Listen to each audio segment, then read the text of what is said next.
Yes guys, welcome back to another video. Welcome to the George Benson football channel. Today we are going to be talking about Chelsea, about the fact that no business is being done apart from one. But before we get into that, we're going to talk a little bit about the Bet Victor Last Fan Standing episode. This week we spoke about Liverpool and Darwin Núñez.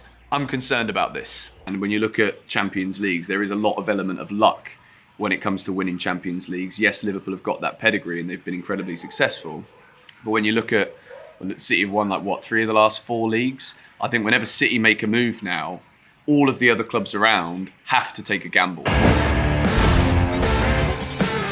There's going to be a link in the description. Make sure you go over and watch the full video. Let the people know in the comments that the GBFC fam is there. Now, we have got some big news. Chelsea have pretty much made their first signing of the Todd Boehly era, but unfortunately, the second part of the title of today's video kind of goes hand in hand with the fact that the first signing is under 18 Southampton goalkeeper Eddie Beach. It's not fully signed contracts and holding up the Chelsea shirt shenanigans just yet, but it does look as though, despite what all of us are kind of panicking, stressing about right now, which is that we really do need to sign some players. It is desperate in the sense of, well, the fixtures have now been released for the season. We start away at Everton, which is not an easy game. We don't really like going to Goodison Park these days. I don't remember a decent result there for a while, or at least since, off the top of my head, since the Pedro Wonder goal where we all went mad and I got in trouble because the guy behind me stood and broke on my seat, and then I somehow managed to get in trouble for it. Wasn't me. You don't know what it's like standing in a away end when you're a Chelsea fan. You basically end up 2 rows in front whenever we score. Before I do get into anything though, my secret project, link is in the description. Make sure you are subscribed to GBFC so you don't miss anything. Not that there is anything of considerable note to talk about right now, other than the obvious, which is Romelu Lukaku is pushing. Chelsea are cooperating with Inter Milan, with Lukaku, to try and force through a move. Inter Milan's first bid was a €5 million loan fee with an option to buy at the end of it, which I do believe would be a compulsory purchase from Inter Milan come the end. The thing I find interesting about this one is that if Inter Milan don't have the money already, how do we know they're going to be able to afford it come next summer or the summer after? It's going to be one of those transfers where Chelsea are slowly recouping money and it doesn't really help the immediate financial issue, which is that a year ago we spent a fortune on Romelu Lukaku. Now, not only is he not going to be a Chelsea player, he's going to be back at Inter Milan, but we are very, very slowly going to even see a small percentage of that initial outlay recouped into the pockets of the club. Romelu Lukaku wants to go back to Inter. Chelsea, Tuchel, Boehly, everybody's on the same page here. Todd Boehly knows or understands that Thomas Tuchel does not see Lukaku as part of his plans for the 22-23 season. And I've said it many times here on the channel. My opinion on this one, and I said it multiple times, is that I don't want a player who doesn't want to be at Chelsea, playing at Chelsea and being a disruptive member of the dressing room. I also don't believe that Chelsea can move forward and progress under Todd Boehly until the Romelu Lukaku situation is resolved. And the only resolution that I can see is that Romelu Lukaku leaves. Now, the main topic of today's video isn't about Eddie Beach, Southampton's under 18 goalkeeper, who technically looks as though will be Todd Boehly's first Chelsea signing.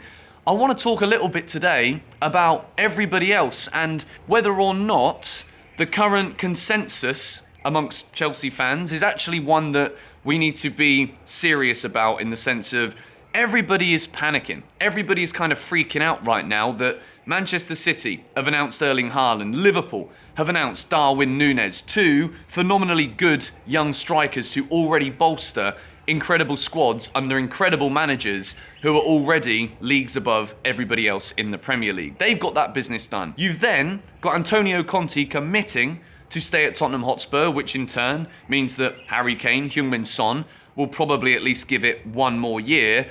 And you've got them moving mad in the transfer window. They've bought in Yves Bissouma from Brighton, and yeah, there's a few off the field stuff that needs to be dealt with regarding him, But if we're focusing on the football, what a brilliant signing that is. And you do know, Tottenham have only really got one way to go. If Antonio Conte stays, which he now is, they're left with no choice but to back the manager, because he is one of the world's best managers. And now we're seeing them making signings. We are seeing Tottenham progress. They're only one position below us in the season that we've just had. Chelsea haven't bought in anybody as of yet, not even insignificant signings. And no disrespect to Mr. Eddie Beach, Southampton's under 18 goalkeeper, but it is not a signing that we're going to see come in and immediately help Chelsea challenge Manchester City and Liverpool. So the question I have for you guys in the comments below before I give my views: should we be worried? Are you worried about the current situation at Chelsea?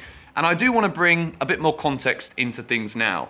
The first game of the Premier League season, opening weekend, we've got Everton at Goodison Park between the 5th and the 7th of August. I think the game is on a Sunday. It will probably be on television because Lampard versus Chelsea. There's a brilliant narrative there for the opening game of the season.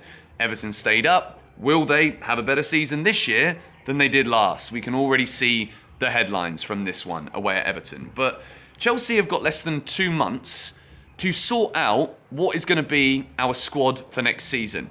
And as I've said multiple times on GBFC, this coming Premier League season, in my opinion, is absolutely key for the medium long-term future of Chelsea and how we can continue to not only compete for success, but to actually be successful. Next year, if we don't challenge for the title, I do get a sneak feeling inside of me that Thomas Tuchel might look at the gap and think, well, have I really done all I can at Chelsea? Did I peak too soon?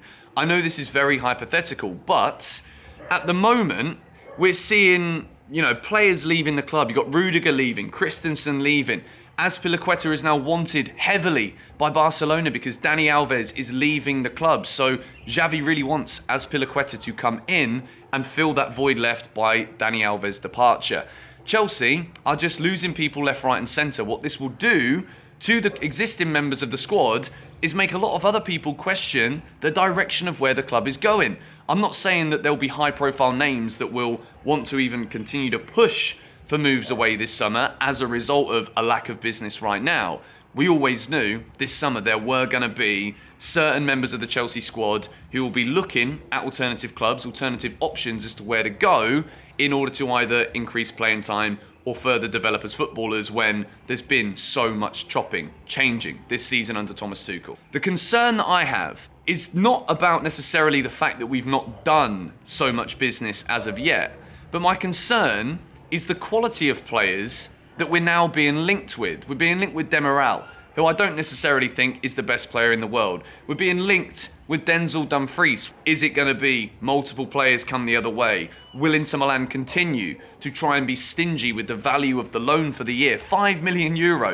We bought this guy for £100 million pretty much last season. So Inter Milan coming in with a €5 million bid does not surprise me whatsoever. However, we also need to be rational and realistic about why business is not being done right now by Chelsea in comparison to the stability at Man City, the stability at Liverpool. Look at United. They desperately need players. They've also not really done any business as of yet. Christian Eriksen looks as though he might go there too. Everybody else, other than City and Liverpool, there is so much uncertainty around virtually all Premier League clubs because they don't have these two powerhouses of Jurgen Klopp and Pep Guardiola who have been at the helms of both respective clubs now for so long. So all of the business that is being conducted by City, Liverpool, is simply filling voids that the clubs have known have been there for quite some time. Whereas at Chelsea, we don't know yet necessarily because Lukaku hasn't officially gone. We don't know if we need to go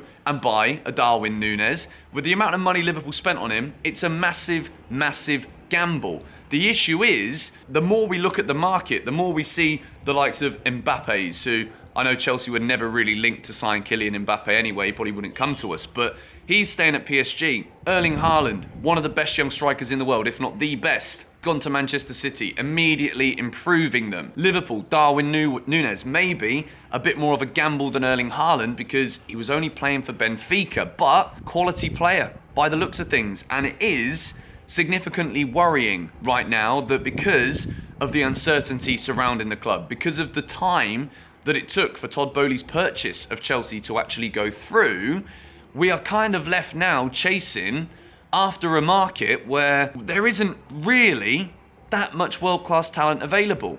And ironically, I think Chelsea need massive top quality players to be able to now compete with Liverpool and City, who keep building on something that is already sustainable, already successful. So yeah, with Spurs making moves, with everything going around there, I'm starting to look at our squad depleting, and I'm just thinking, with like 7 weeks to go until the beginning of the Premier League season, are Chelsea going to end up chasing our tails in this transfer window? At the moment, I still think it would be ever so slightly too soon to say that, but we've got to keep an eye on this one. I really hope that the calibre of player that we're being linked with is either somebody who Tuchel is really keen on, instead of just trying to fill positions that are now vacant in a squad that just a year and a bit ago won the Champions League. But anyway, as I said at the beginning of the video, check the link in the description to go and watch the full Last Fan Standing episode where we talk about Liverpool and Darwin Núñez this week. Thank you very much for watching. Hit the like button and let me know your thoughts on where this window is going for Chelsea Football Club. See you all later. Come on, you Blues.